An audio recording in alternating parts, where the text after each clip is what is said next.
renew, reconnect, live, laugh, in love, connections, dream, getaway experiences.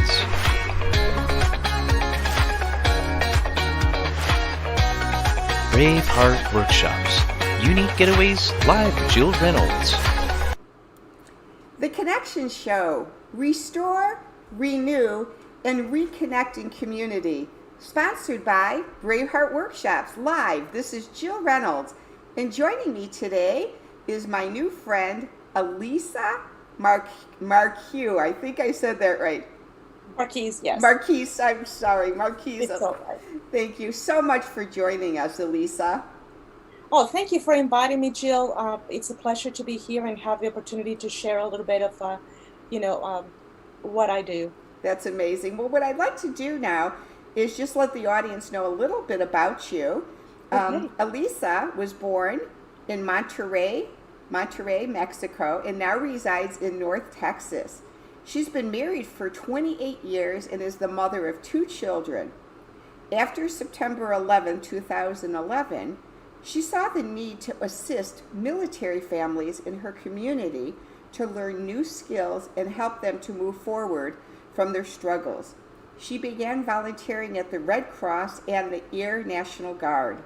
Soon after that, she became the Family Assistance Coordinator for a unit from the Air National Guard. She provided support to the service members and their families and became a family coordinator contractor for the Texas Army National Guard Family Program, where she taught families to navigate through their finances as command financial specialist and provided crisis intervention and stress management.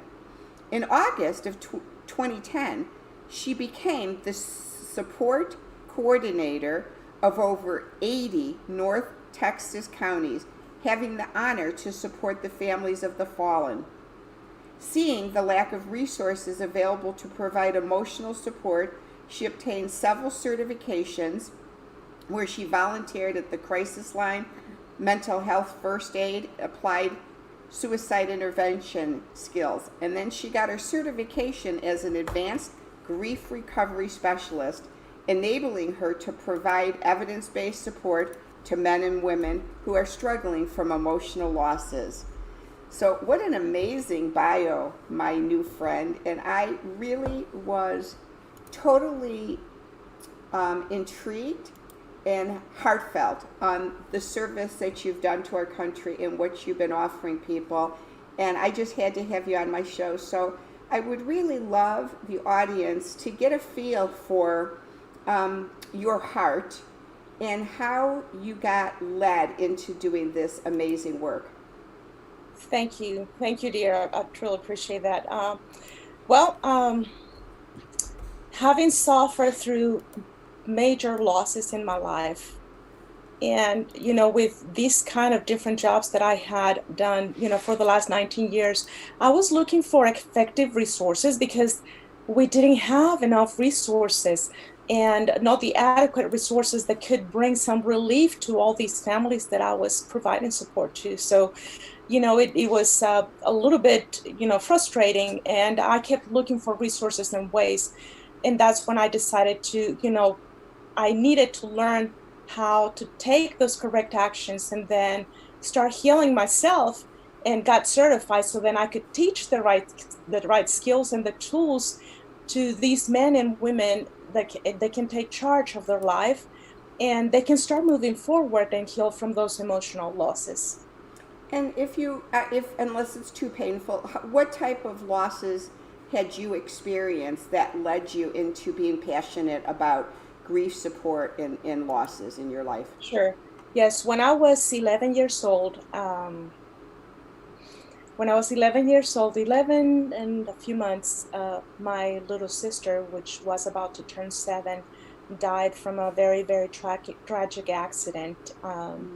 And that was something very painful. And, we are taught, I'm going to go into, why, later on in life, I decided to do this, because when I was little, I didn't have the tools, so I didn't know from different. So That was the first, big loss. Then I was molested. I couldn't remember, those things. I started remembering when I started working, a little bit more on emotional loss. And I started remembering things that happened to me when I was younger. So at one time, there was a boyfriend that tried to abuse me too. But fortunately, nothing happened there. So I lost my sister. My parents got divorced too. And it was something very traumatic. I was about 15, but they were separated before, and there were a lot of issues in between.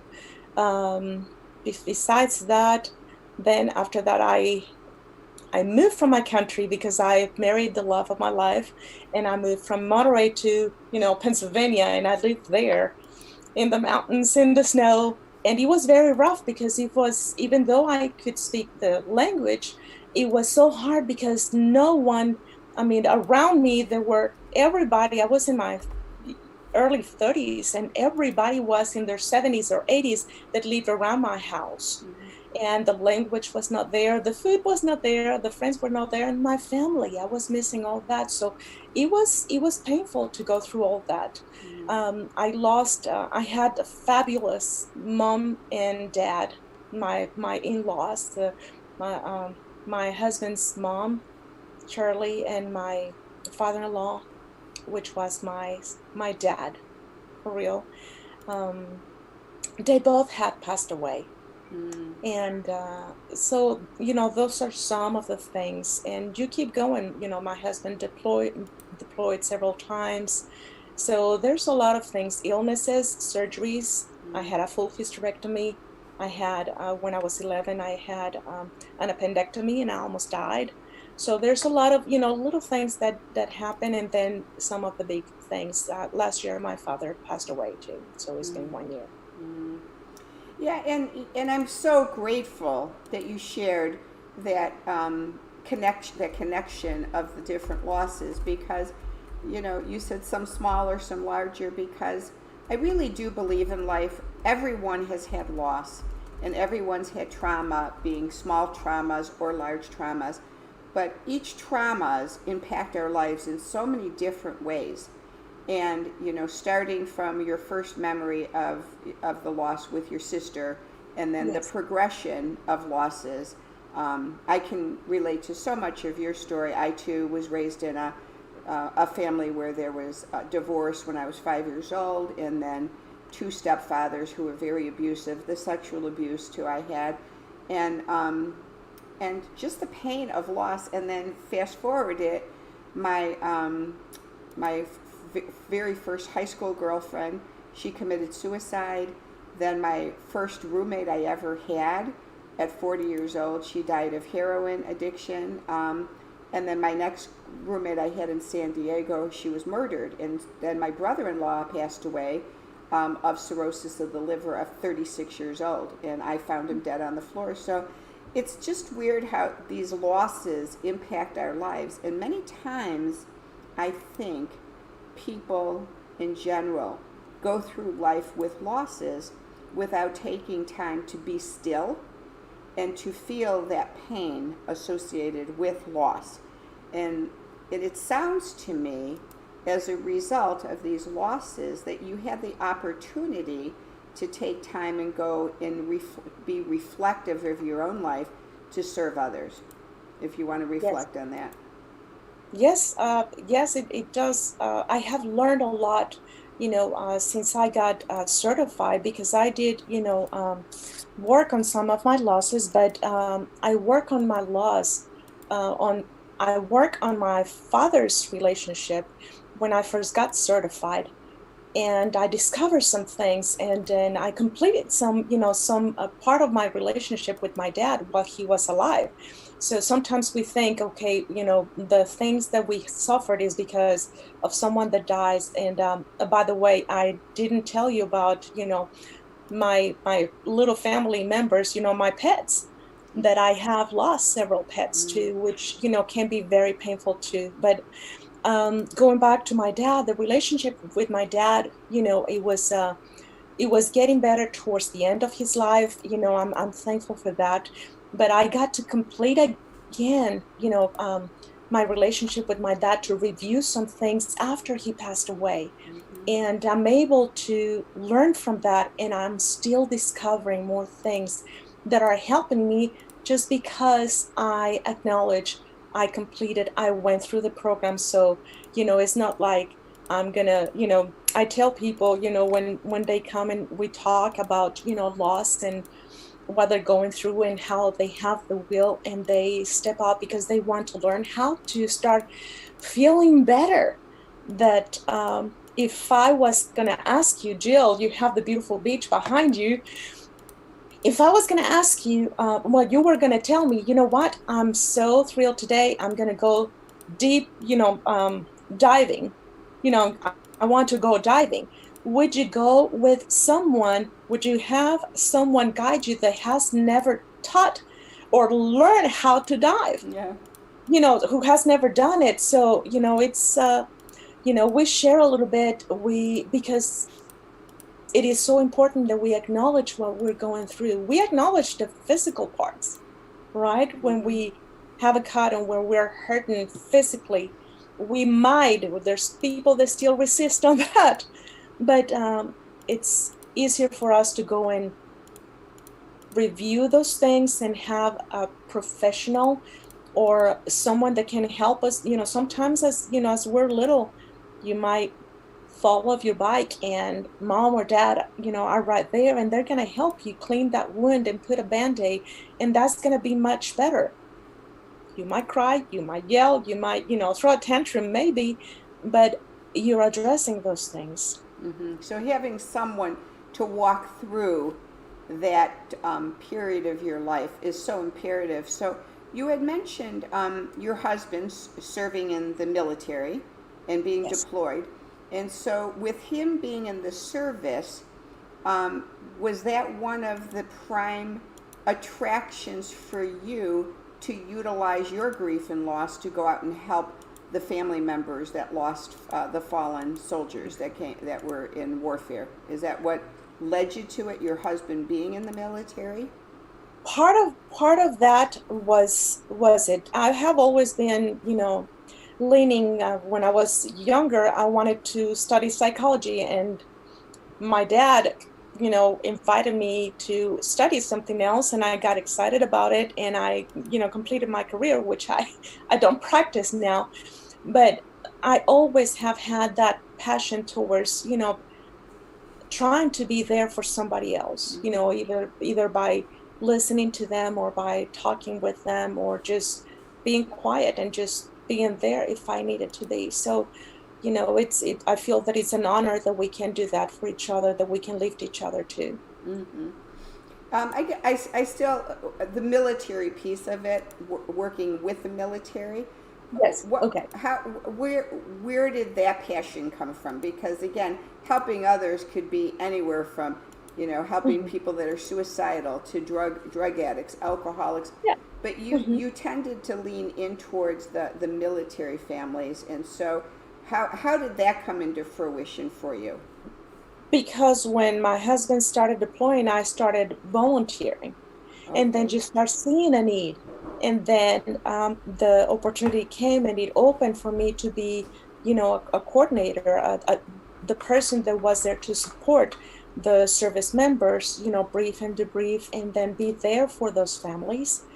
And it just started evolving. There's the need, and how do you bring the resources? How do you bring, what needs to be on the table? Because sometimes they don't know what to do. Yeah. I hear that. When I lived in Chicago, the suburbs of Chicago, and we went to war in Iraq, one of my neighbors, her and her husband were both Army reservists. And and we were having a big block party in our neighborhood, and I had knocked on their doors. I never met them, to invite them, and they said, "Oh, we can't come because my husband's deploying in like 3 days."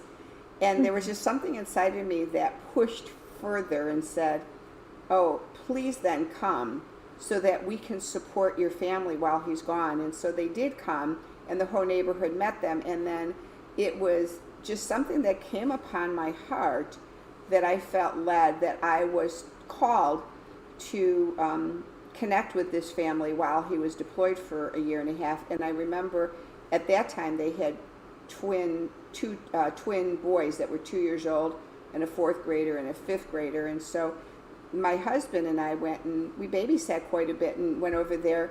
And the little twin boys were so cute, because they would come and they would just want so much attention for my husband. And when her husband came back from Iraq, we did a big parade in the neighborhood with the police department and the fire department and everything. And when the little boys saw their dad, they came to visit me and my husband about 2 weeks later after he got back home.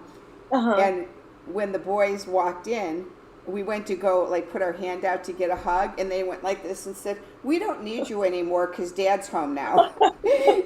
It was just so cute, because they knew Dad was back, and they needed that surrogacy while he was gone. But once home, they knew who was their dad. And it warms me when there's people out there who look at the military families, and especially the horror of when someone's passed away in the service and how much support they need.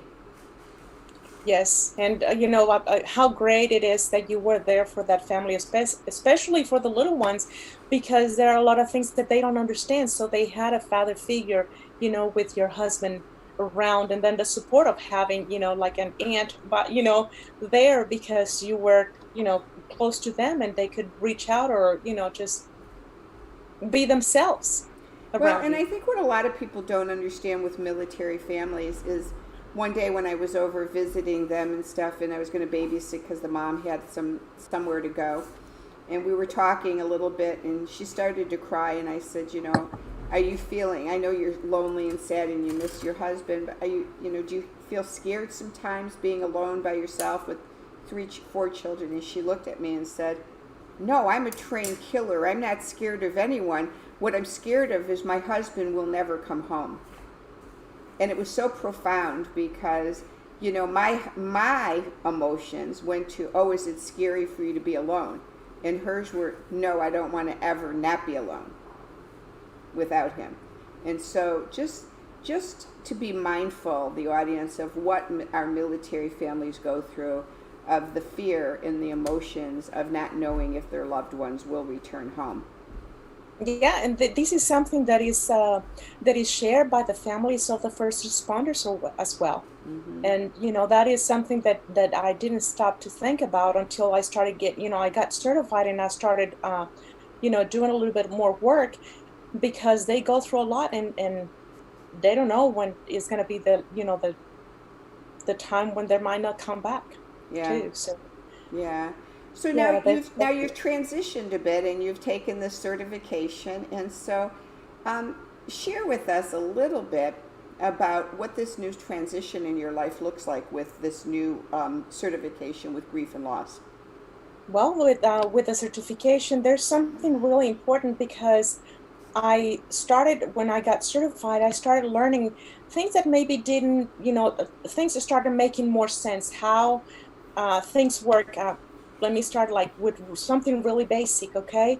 Like when we are born, we come equipped. You see a little baby is born, and the baby is hungry. The baby is, needs attention. The baby's gonna cry. The baby's gonna, raise arms. Is gonna do something to, kind of let you know that there's something going on, and you kind of figure out, that as a parent. And later on, as we grow up, things start to change. I have here something, and I'm gonna show you. See this little baby backpack? Yeah. It's a little backpack. But with this backpack, okay, when we are little, let's say that a child, fell from the bike. You see this tiny little pebble? Mm-hmm. You fall from the bike, and that pebble goes in the backpack. That's a little loss. And then parents got divorced, it gets bigger. And you keep filling this up. and filling this up until, you don't have little pebbles, you have rocks and boulders, and we carry those things. It is tremendous, I mean, my eyes were wide open when I started learning about these things. A child that is 2 to 3 years old, by that age, has already learned about 75% of what is going to need in their lives. And then around 15, they learn about 25% more. Okay. But if you think someone that is around 15 that has not even gotten their driver's license yet has heard about probably over 20,000 negative statements.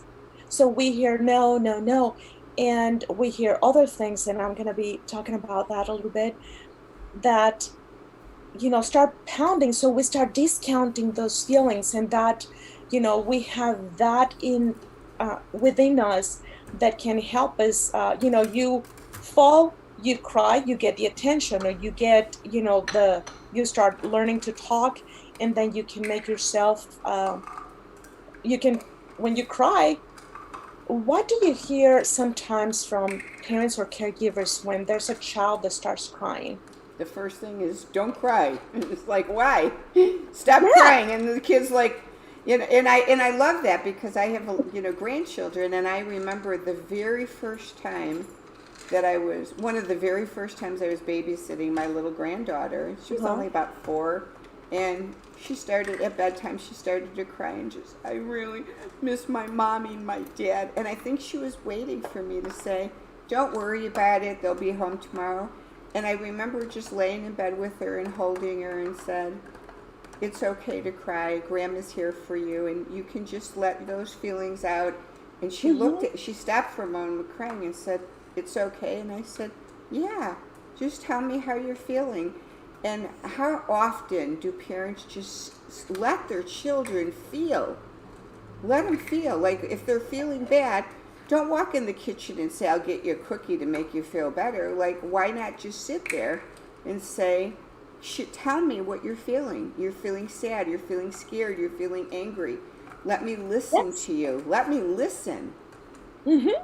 Yeah, you're absolutely right. We tend to, and it is not that, we learn from people that have influence in our lives. So we learn from our parents, we learn from our teachers, from family members, from our peers in school, of course, and then society, whatever society imposes on us, that, we gather all these different things, and then that is what becomes our core belief system. So from all these different things, and our parents, our parents or teachers don't mean wrong, when they do certain, they take certain actions, when they say certain words, because maybe that's what they've learned from their parents.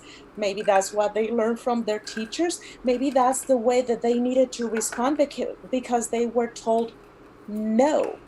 You hear, don't cry, big boys don't cry, girls don't cry, big girls don't cry. I like to tell this example because we cannot minimize, the losses. The emotions and the feelings are so important, and we need to recognize them. If you have a 2-year-old, 3-year-old, and is enjoying this ice cream cone, and it has 2 big scoops there, and it's melting on the sides, you see them, and they're, they have ice cream all over their face. And if that at that very moment is their world, right? And when that ice cream cone falls on the ground, a lot of times, what do? You yell at them instead of saying, oh my gosh, let me get you another one. Like, that must be so sad. We just, it's that knee-jerk reaction of how do we respond in the midst of it. My most favorite new grandma saying, and my grandkids love it, is, it's no big deal. And they'll go, it's no big deal, Grandma? No, it's no big deal. Like, no big deal. And they'll look at me like in surprise, because whatever it was, it really is no big deal. It's not that big of a deal.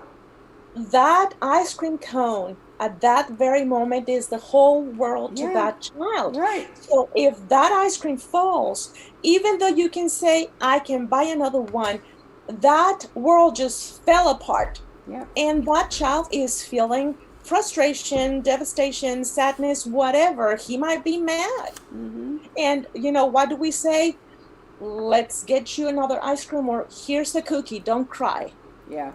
So don't feel bad. Now, Jill, let me ask you a question. How many times have you been told, like, let's say that you are going on that, to that trip on the beach, and I love the beach. So you're going on that trip, you're going on a cruise, and you're excited and you're happy. And here's a friend. Have you ever had a friend come to you, or a family member, someone, to tell you you shouldn't feel happy? Yeah. No, Yeah. I mean, Yeah. did- Well, the Yes, hard. I know this may sound crazy, oh my but the goodness. harder one for me, and it may sound nuts because it's taken me a long time to get here. My sister has a habit of saying when I'm going somewhere exciting, like on a nice vacation, she'll say, "Aren't you excited?" And the hard part for me, believe it or not, is because of my emotional abuse. I haven't most of my life felt joy. So when she would say that to me, I then would think something was wrong with me because I wasn't feeling excited. So the more she would say, "Aren't you feeling excited?" I'd go, no. Like, is something wrong with me because I'm not feeling excited? And I just had to come to a place to say, I'm not the kind of person who just goes, "Wow, I can't wait to go here." That's not me.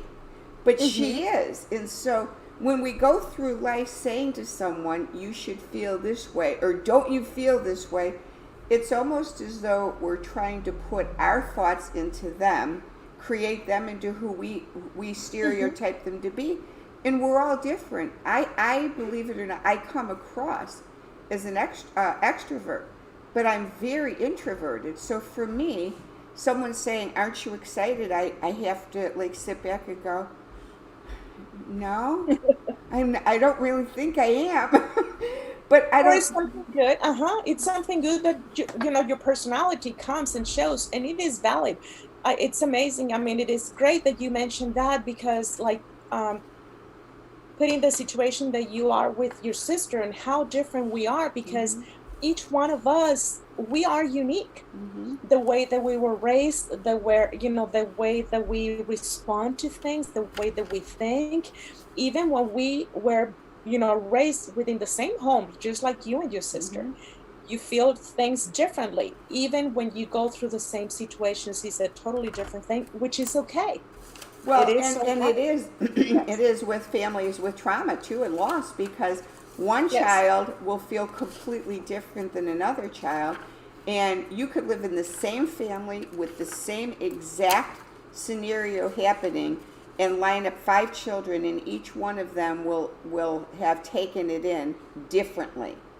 And Yes. I had one psychiatrist when I was in treatment for my eating disorder, and I felt this need for him to give me a diagnosis, like, and tell me what was wrong with me. I kept saying, "So what do you think is wrong with me? Do I have bipolar? Or do I have, do I have this? Do I have anxiety depressive disorder? What's wrong with me?"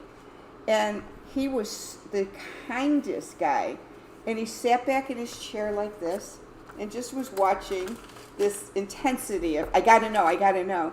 And he said, And about 3 to 5 minutes later, he said, "Jill, I would diagnose you as having unique personality disorder. There's no one like you." and I took that in to be so loving and so kind, because instead of me stereotyping myself into a DSM mental health code for insurance purposes, he told me I was just unique, and whatever's going on, it's unique for you. What you're feeling is your own unique stuff. And we tend, as human race, to blend everyone together in a shoebox. And I love the saying, look for the similarities instead of the differences, but know that we still are different and unique. Yes, definitely. And the thing is that we are used to be labeled. When I forgot to mention that, but I was bullied too. When I was 6 years old, there was a girl that was 16, and she would pull my hair until she would make me cry every day. And my mom, gave me a solution on what to do, back then, and it did work. But it made me think on how, sometimes we carry, that I told you about the pebbles as we grow up. Unless we deal with those emotions and those feelings, they keep growing. So this 16-year-old girl would sit behind me on the bus. She would pull my hair, and I would cry. So one day my mom was like, what's going on? I said, she pulled my, Susanna pulled my hair again, and she said, okay, you're gonna give her what we call a slap with a white glove in Mexico, okay? She said, whenever she does that, you're gonna tell her that you love her. And oh my goodness, the next day she did that. I turned to her and I said, I love you. And that was the very last time that she ever pulled my hair, my braids, my ponytail, and to make me cry. When I was 25, I got to see her, and there's something when you, it's kind of like we are marked, or we mark ourselves, that little scar that we carry with us when someone hurts us and when someone does something that is painful, especially when I was six and a half, somewhere there. And I saw her, and she was going in the country club over there in Mexico, and I was going out, and I look at her, and my face went like, wow. And I said, Susana, and she said, yes. And I said, you probably don't remember me, do you? And she's like, no. And I told her, I'm so and so. And she's like, I'm sorry, I don't remember. And I said, when I was 6 years old, you used to pull my hair and make me cry.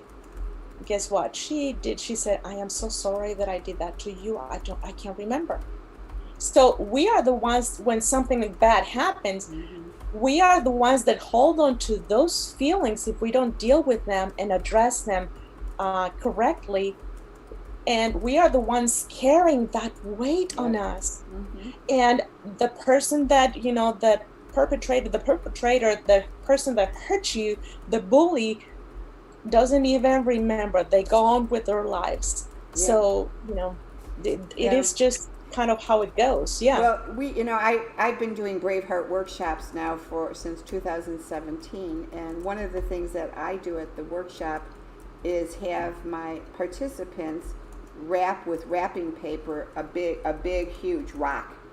And they wrap it with a paper that's colorful or whatever, because it's usually that rock, that burden that we carry around, and we mask it where the world doesn't know how much it's affecting us. So it looks real pretty in wrapping paper, and then we carry it for the whole weekend in a bag. And at the end of the weekend, we take the wrapping paper off and burn the wrapping paper and unburden those burdens and get rid of that rock. But I think, like your little backpack, putting those pebbles in, it's really impactful to put all of those rocks and pebbles in to the point where it's really heavy, and carry that around for just about a week everywhere you go. Carry it to the bathroom, carry it to work, and then just see how much those burdens in your life are weighing you down, so that you have like no strength left. Because I'm a firm believer of doing burden release work, and how imperative it is to peel that onion and get to that layer of burdens for wholeness and healing. Yes, definitely. And it's, we don't do those things because we don't know from different. If I was to tell you right now, I know that you have you're in a room, but if I was to tell you that we were going to paint this room blue, and then I would say, Jill, here's a wrench, here's a saw, and here's a hammer, let's paint. What would you think? You're not going to paint with those. We need a paintbrush. Yeah, we're gonna make a mess Yeah, we need a paintbrush. We can't do it with that. because they are the wrong tools. Right. You need the And right we tools. learn, yeah, exactly right. So we learn how to obtain things. We are learn, okay, you need to get your, you need to get a degree. You need to, graduate from high school and then get a degree. Go get a job, get a good job, so you can eventually, if you have a family, so you can buy a home, so you can buy your car, so you can, so you can obtain that promotion, so you can keep growing. So we are taught on how to obtain things, where reach goals, how to obtain those things, but we are not taught what to do when we lose them, which is so important. So we are left with our emotions, and we are told.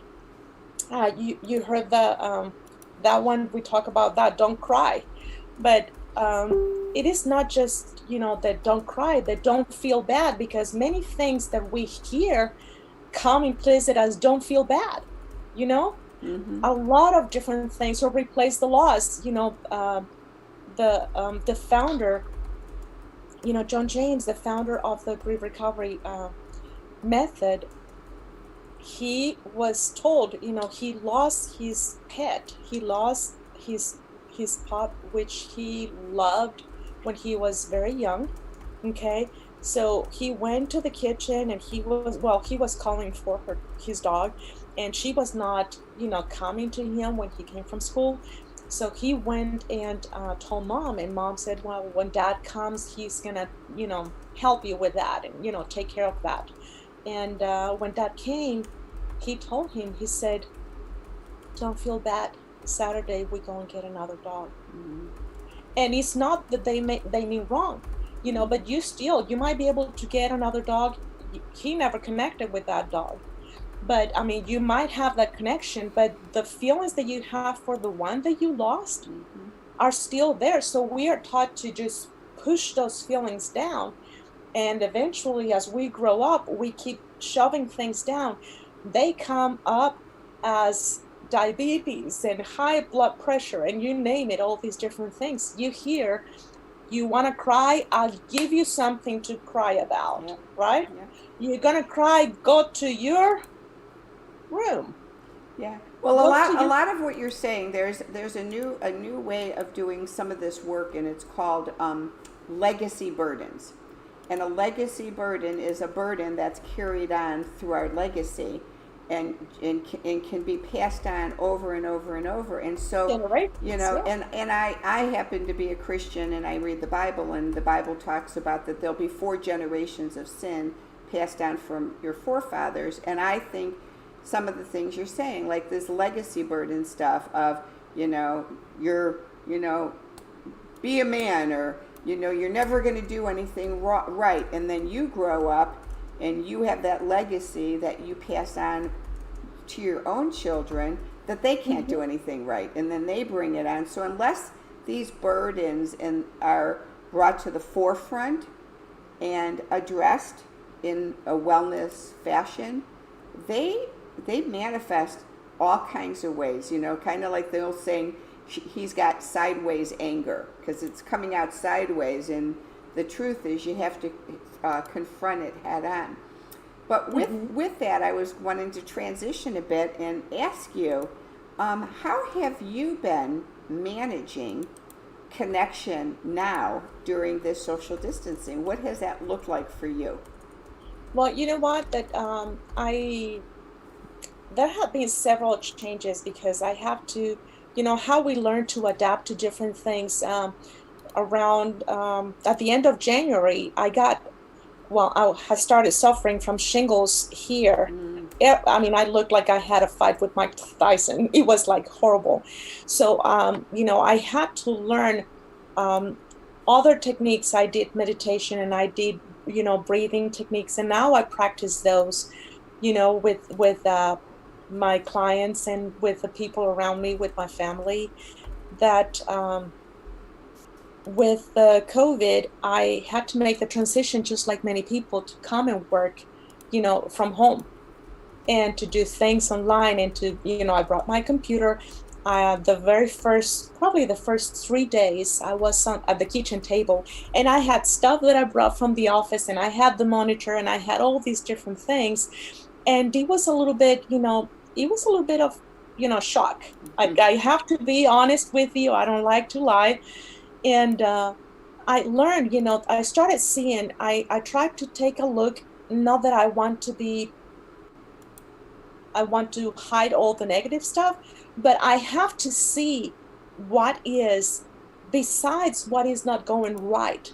I can be sad, or I can see that there's a big change coming, but I can choose on how I respond to that by looking at the other things too. So, I was at the kitchen table, but then I'm like looking outside, and I'm looking at all my beautiful trees in the yard, in the back. I can hear the birds, and I have, my puppies there and stuff. And I'm like, what? This is a blessing. This is good. I have to take some of those things and then feed myself. I need to choose, have the option. I could be frustrated and just focus on being frustrated. I hate it. I don't want to do this way. At the office, I have the things where I need them, and I have the space I can meet, with my clients and all that, or, the families and everything. And over here at the kitchen table, I was like, no. So I decided, okay, you know what? I have my painting room, my office, for grief recovery. And I have, I do come here and paint. I play my music. I love, worship music. I write some songs too. And I started shifting everything. I said, I need to adapt. Can I call you so back I in can choose to be mad or frustrated, or I can choose to make the best from what I have. Yes. So, when I come, I heard a couple of coaches saying, when you get up, the first thing that you can say is, thank you, thank you, thank you. And then think about something great.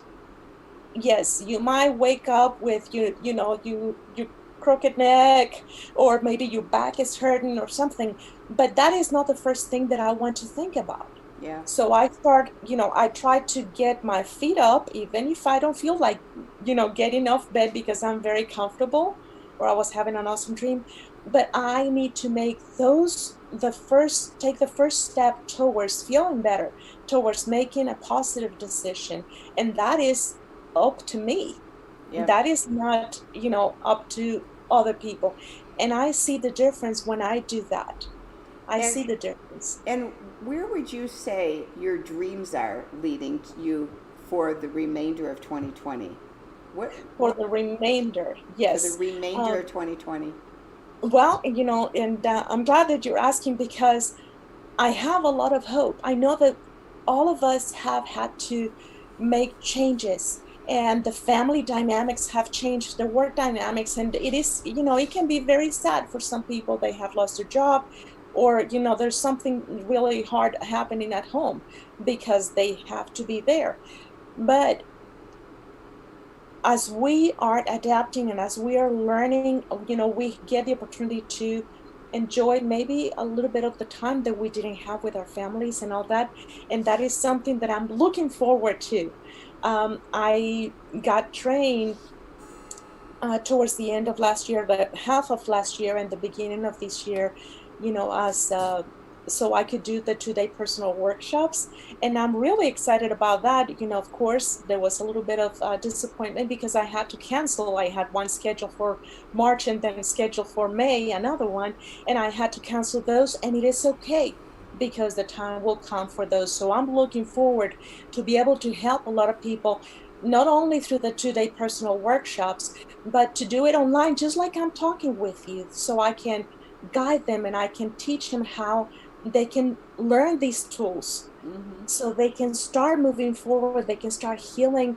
And also, if they have children and they want to, because of course, when you're a caregiver, a parent, sometimes you don't know how to help the children that are dealing with losses.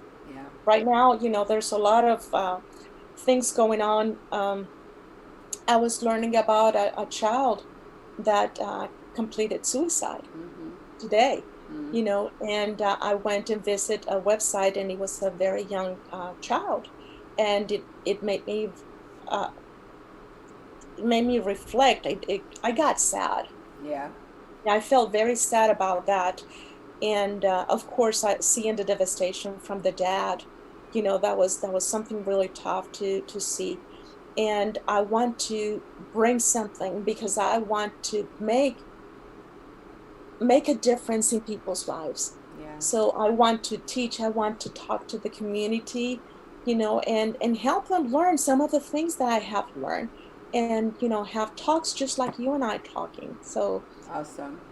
yes. So when you're able to get away, what would your perfect getaway experience look like for you?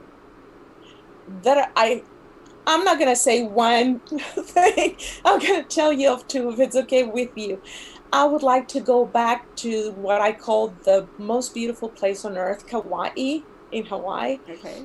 And I would love to go there. I fell in love with that place, the nature of the people, everything was just beautiful. It's like an I don't know, it was just beautiful. Mm-hmm. That, and I would like to go to the Caribbean, maybe go on a cruise. Then don't let me keep going because I want to go to Greece and I want to go all the places. Well, Greece is definitely on my bucket list, so we'll definitely talk about that. Oh, right. My grandfather is from Greece, and my ancestors, and I've never been there. And my chiropractor, who I see in Branson, he has an exchange student daughter that he did a lot of exchange students, and she lives in Greece, and her boyfriend. Her boyfriend manages a beautiful property in Oedipus, which is by this region of water where there's the volcanic waters, and supposedly you lay in those waters and it heals your arthritis. And you get to the resort, and everybody gets to see the medical doctor who determines what kind of spa program you should be on when you're there. If you need to do weight loss, or if you need like pain management, and they fix your meals accordingly. And it just sounds like I'd want to go there for like 3 months, though. I wouldn't want to go there for a week. It's like, check me in. Check me in. Please share the information with me. Yeah. That sounds great. We'll just plan it, and we'll make it a retreat. For everyone that's going through, we'll go there together. That would be awesome. Yeah, we could put together a retreat. Yes. Well, see, I plan retreats, so I always ask people, tell me what's on your bucket list, and I'll plan it and make sure we do it. So I would love to do something like that, and I mean, we don't have to go that far because I know Hawaii. Yeah, we can do Greece. We can do something close here around the area. Well, you'd actually fall in love if you like Kauai. You would fall in love with Aruba. Aruba's in the Caribbean, about a 25-minute ride from Venezuela, and the Arubians are the native Arubians were Dutch and Indian, and so they have their own nationality called Papamento, and they speak Papamento, the language.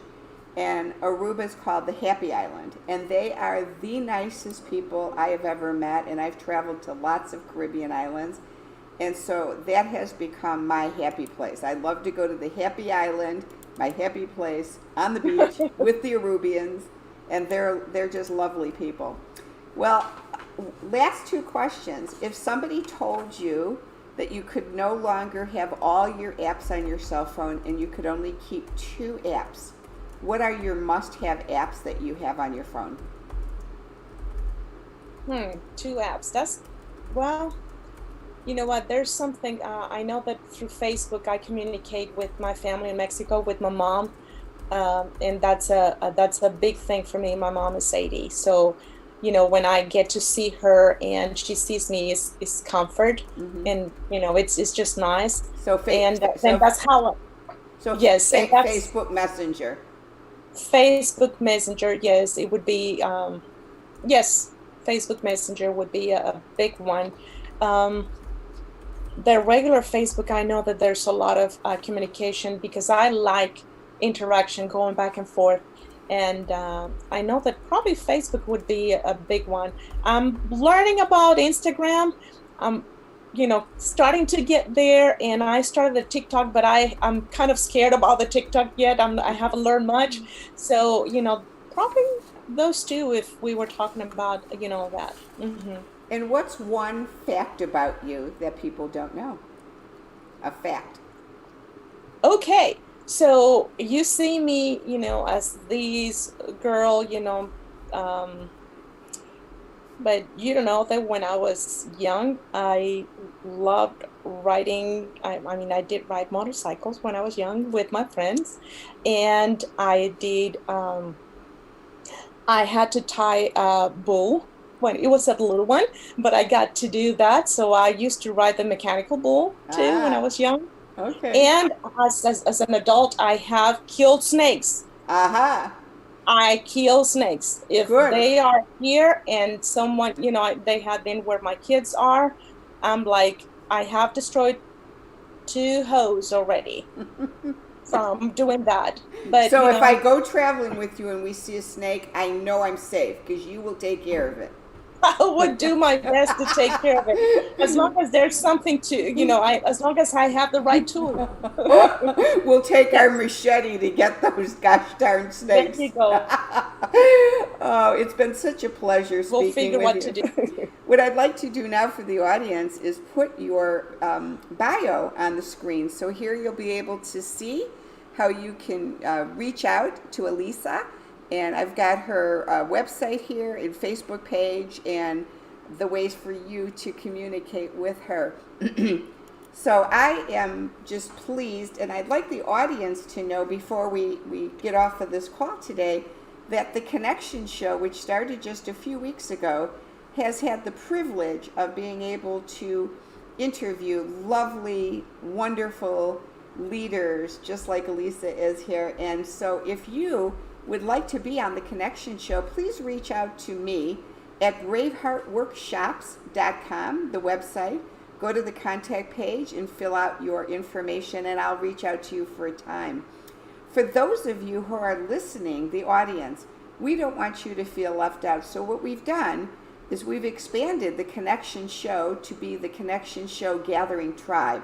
We have a new Facebook page that we created, and if you go onto that page and you give us your email, we will include you into an email distribution with the Zoom password so that you can join us on Monday evenings. We meet up at 8 o'clock Eastern Standard Time, 7 o'clock Central, 6 p.m. Mountain, and 5 p.m. Pacific Standard Time. And we'll be meeting every single Monday, so please join us.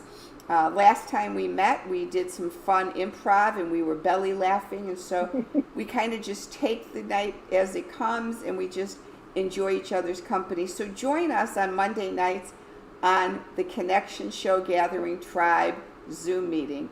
And I am just so grateful that I had the privilege of meeting you, and I thank you so much for joining us tonight. Oh, thank you, Jill. It has been my pleasure and my honor to be here and share some. Thanks for the opportunity, and thank you, everybody. I hope that you plug in, into the connection and the program and Monday nights. Monday night. And I hope you can join us too so that we can connect and then maybe plan these bucket list trips together and we can get away together. So that would be awesome. That would be really fun to get to know more people and connect. So so thank you very much, and I am going to sign off now. Have a lovely day. Bye now. Let's connect now. We can dream together to renew, restore, and reconnect with wellness in our life. Go to braveheartworkshops.com. Join me for weekly Zoom connections on Facebook at facebook.com Braveheart Workshops. Thanks so much for joining the show, and we look forward to seeing you on Monday night.